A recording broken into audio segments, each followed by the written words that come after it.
Hi guys.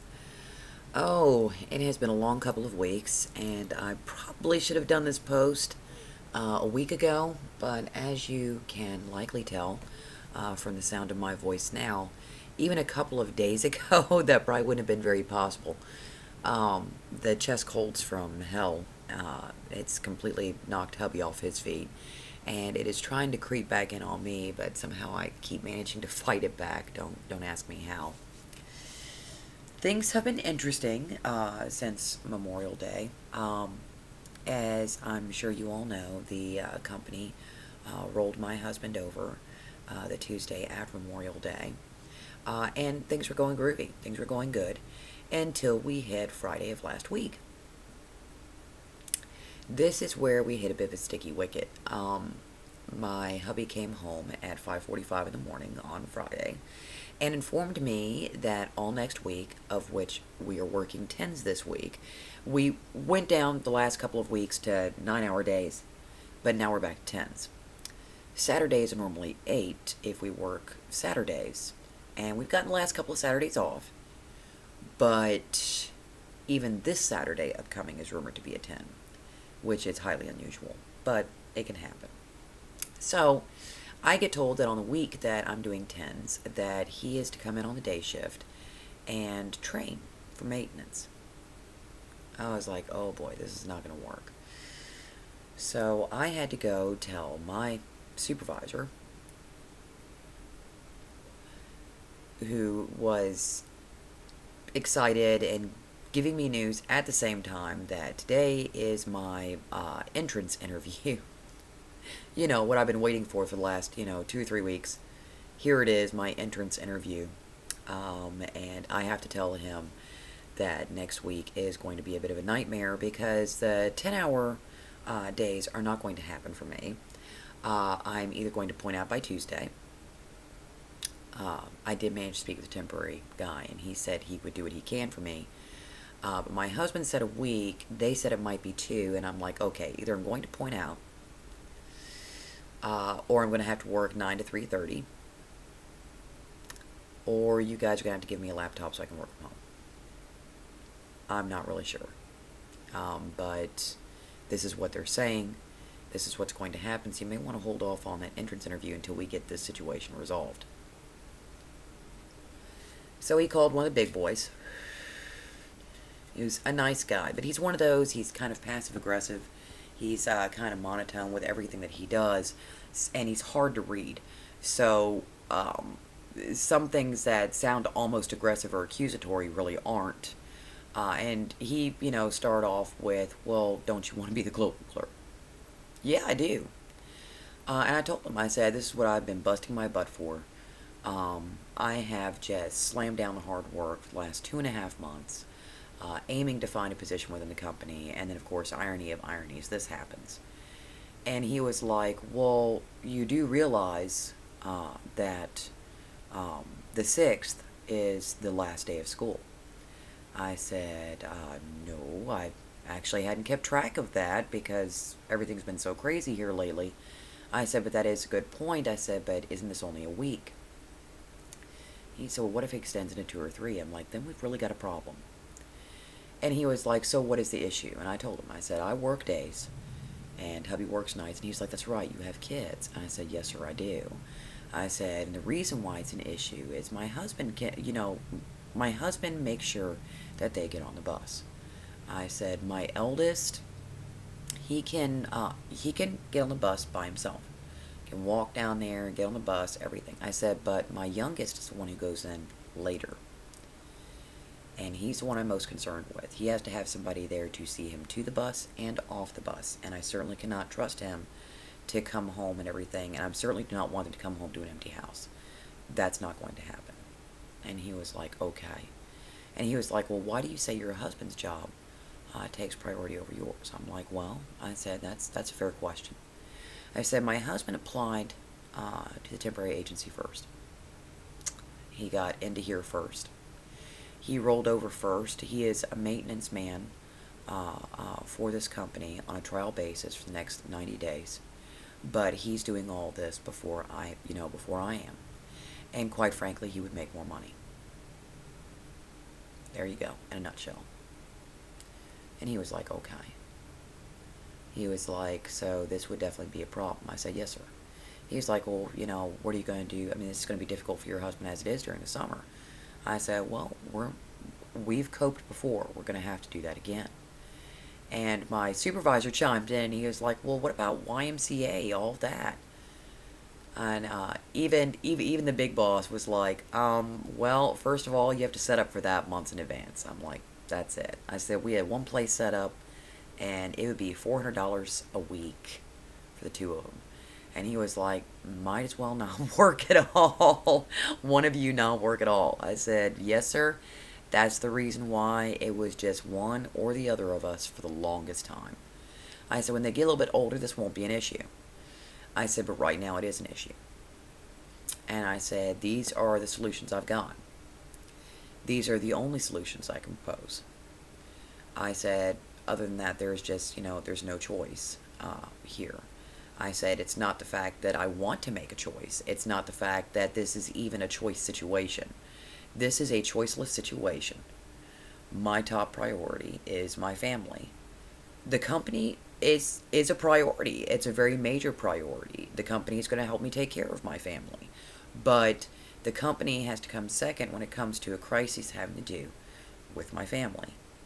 And my children getting on the bus, getting off the bus, and a parent being there for them when they require it is a priority. So let me see what I can do. So by the end of the day on Friday, hubby is still working nights.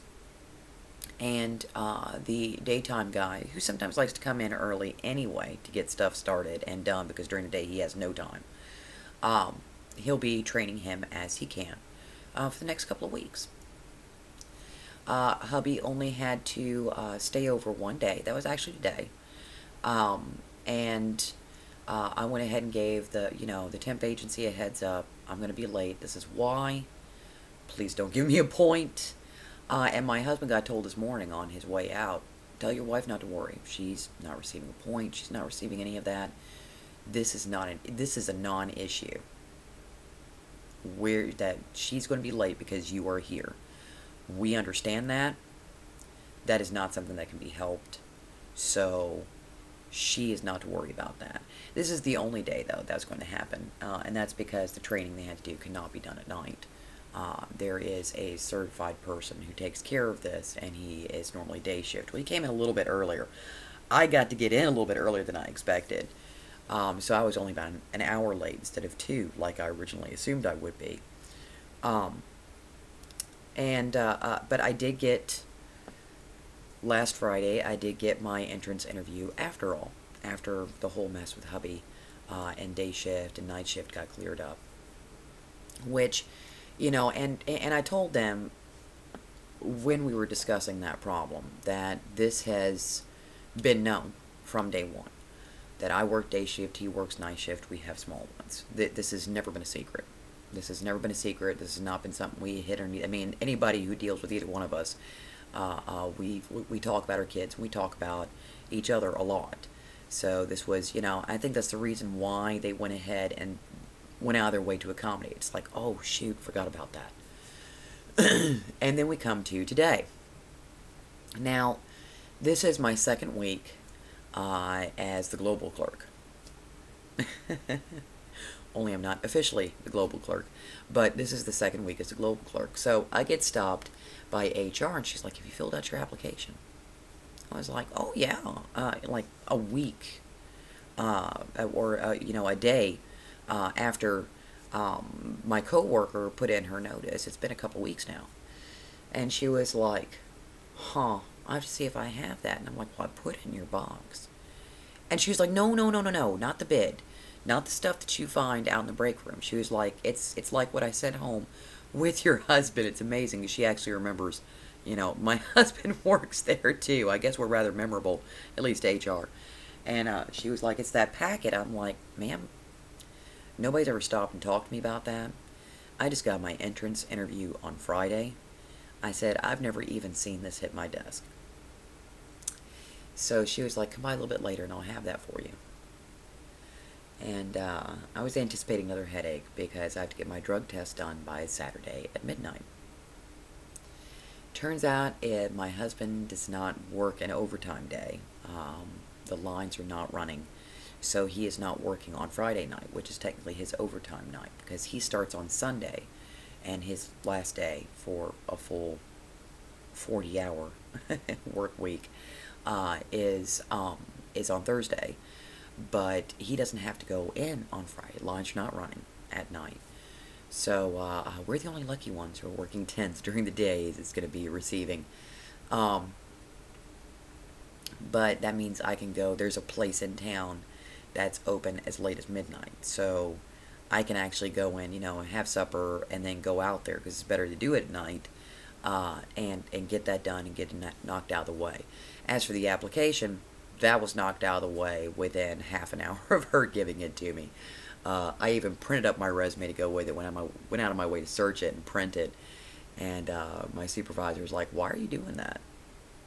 And I was like, "Well, just to make sure." And he's like, "You've got the job." I'm like, "Yeah, but this is so later on down the line, they can't go, you didn't give me this. I want to make sure they have everything." What was really kind of funny about all this is when I did the entrance interview. Of course, they ask a lot of questions, why do you think you're a good fit? I hate those kind of questions. What makes you egotistical bastard, think that, you're good for this, or you're good for the company, or yada, yada, yada. I got asked what my weakness was, and I had an answer, and my supervisor was like, "Why'd you do that?" I was like, "Well, because it's an honest answer." He was like, "I know. But, pick something a little bit more mellow." And what it is anticipating what somebody's going to say before they say it. And I explained that the reason why I have this bad habit is because I worked for people who expected me to be psychic, and I did that for the longest time. So, I mean, that's my number one flaw. But I find it funny that, I had to, because my supervisors knew, so I had to walk him through. Yes, my youngest gets on the bus last. Yes, I have 2 small children. Yes, my husband works at night. No, we didn't in January go, we're going to have jobs in March. So we better go ahead and set up these summer programs in advance. I mean, we'll be better prepared for next year. I'm even thinking, because we're likely going to be switching Ronan's schools, to be in the same school with his brother. We're thinking of setting up, after school programs to give a little bit of lag time so that I have enough time to go pick them up on my way home, and give hubby a little bit of time to get himself adjusted and get ready for work without having to stop, pick up kiddos, because that can be a bit of a nightmare. So I'm going to try to set it up where it's a little bit easier on the both of us in the upcoming year. But we just were not prepared. I mean, come on now. We've only had these jobs. He's had his, I think it is on the 7th. It will have been 3 months. And I'm about a week away, a week and a half away from 3 months. So we've had these jobs only a little while. But so we couldn't anticipate ahead. But we're trying to take care of that now. They did create a situation, but they immediately fixed the situation. I also got to show today, I mean, my desk was a mess. I have paperwork from January mixed in with paperwork from May. I love my coworker, but she did not file or organize anything worth a damn. So it was about 2 weeks worth of work sitting on top of me. But I not only managed to take care of my own work, but I managed to cram about 2 weeks worth of filing and sorting and this, that, and the other down into 3 days. Friday, Monday, Tuesday. Today I didn't manage to get anything. I had a small stack left over. I saw a pile of paperwork from January. It didn't have the papers that need to go with it, and I just took one look at it and went, no, and filed it. That is the only paperwork I've done that with. It's like this thick stack of papers. It doesn't have any other papers that it needs to go with it. And I'm like, you know what? If somebody comes along and they want to audit and they want me to print all these, that's great. I'll do it then. But You know, even my supervisor's like, this is not your mess. You did not create this mess. Nobody can blame you for this mess. And I said, no, but if I let it perpetuate, it makes me look bad. It makes me look like I allowed this mess just to continue. So I've almost got everything straightened up. We've run into a couple of glitches since my coworker left. Little things here and there that are tripping everybody up. Ways that she used to operate that just no longer apply. And it raised a lot of eyebrows, and I'm like, I love her, but she's making me look dumb here. And they're like, no, no, no. This, once again, is not on you. I said, well, why do I have a funny feeling that even a year from now, we're going to find stuff that is going to bite me in the ass? I guess I'll burn that bridge when I come to it. Either way, hubby is rolled over. His training has commenced. Next week is a go for the guy coming in early to get him all trained up. I'm pretty much already trained. I'm doing the job. And by next Monday, the process for rollover should start for me. I even got a little bit more of exciting news that the HR is going to be speaking with the temp service. And while they still got me, they're going to be paying me the pay for a global clerk. And she's going to get it retroed all the way back to when I started. And I started technically on the 25th to 26th. So the 26th was when I started. Literally, you know, a week and a day ago is when I started as global clerk. So she's going to get it back paid as well. So whew, it's not going to be that great of one because we had a very, very short week. But it's a sight lot better than what I would be making now. So that has been my last 2 weeks. I know this post was all work related, hardly any kid related or anything else related, and it ran for way too long. But I wanted to get you guys caught up to say I did. I still have S's tarot reading to do. I know, I promised a week ago, just a couple of days, and that didn't happen. Everything has been just completely crazy all over again. I have still Barusific to write. I actually have an idea for the Classics Challenge. I have at least 6 posts that I have not answered, and some of them are so old. I don't know if I'm ever going to answer them, guys. If you get something that just says, thank you, I just did a mass post answer saying thank you, and I heard your comment, because I did. I read every comment. I just haven't had a chance to actually sit down and respond. I just got mostly caught up this morning on everything except those 6 posts, 2 of which are comment fic memes. So I'm trying to get there, but every time I do, there's a 10-hour day. But I'm slowly getting caught back up and getting back in the swing of things. And of course, I know every time I say that, something else blows up in my face. But I'm trying to keep it on an even keel, and now that things are a little bit more organized at work, and we're a little bit more situated, I mean, we're going through another 90-day trial period, as it is. I mean, I've already been there, but hubby's going through that. And I have every confidence that we'll both do well, but it's just getting us there, and getting us past that point. We both got everything organized, we're getting settled in. And hopefully soon things will slow down a little bit so we can both breathe and acclimate to what it is we're doing. Until then, the posts will be catch as catch can. Just bear with me, guys. And if I miss a comment or I miss an email or you don't hear from me for a couple days in a said comment or email, but you see me all over the place, no worries. I'm going to get to you. It's just... oh my goodness, I know, and I have like at least 3 posts that are 2 months old that I still haven't gotten to. I do want to answer all these fic comments because they are also interesting and I have good ideas for all of them. I still have that, like I said, that tarot reading to do. But other than that, I'm caught up. I do have a couple of hours every night and sometimes early in the morning to be able to write and catch up and say hello And I'm hoping now that I've got my mind settled and my workplace a little bit more organized, that I will be able to do so. So keep a lookout for that. Keep an eye out for me. And if you get an answer to a post that's 5 million years old, don't go, what? Just go, okay, Amanda's finally getting around to it, because her OCD demanded it. But until I answer these comments, take good care of yourselves. Take good care of each other. And I love you guys, and I'll talk to you soon. Bye.